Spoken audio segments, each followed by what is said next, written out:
पदावलीचा हा प्रश्न आहे आणि तुम्हाला हा 30 सेकंदामध्ये सोडवायचा आहे. पण तुम्हाला काही करून 2601 चं वर्गमूळ काय जमत नाही. ते आधी तुम्हाला शिकवणार कशा पद्धतीने काढायचं. 2601 लिहिला. आता एकक स्थानी कोणता अंक आहे तर 1 आहे. 1 साठी मित्रांनो आपल्याला लिहायचं आहे 1 आणि 9 केव्हाही 1 दिसला की 1 आणि 9 लिहायचा. त्याच्यानंतर हे जे 2 अंक आहे ते कट करायचे. आता 26 ही जी संख्या आहे कोणत्या दोन वर्गसंख्येच्या मध्ये बसते ते आधी लिहून घ्यायचं.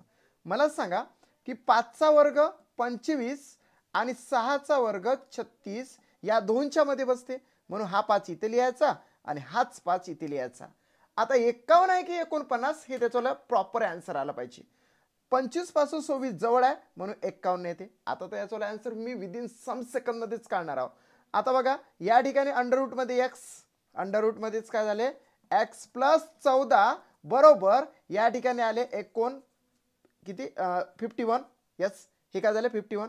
आता हे जे 14 आहे इकडे मायनस होणार.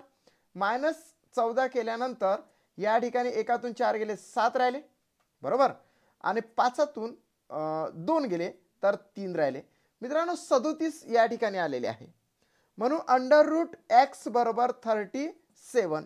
सो या ठिकाणी आणखी एक बेसिक आहे की अंडर रूट मध्ये x जर असेल तर इकडे काय होतं याचा स्क्वेअर होते, म्हणजे x बरोबर 37 चा स्क्वेअर, आणि 37 चा स्क्वेअर तुम्हाला आलाच पाहिजे 37 चा स्क्वेअर.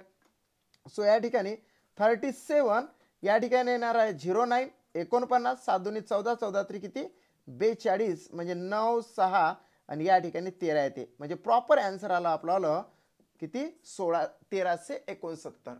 That's it complete.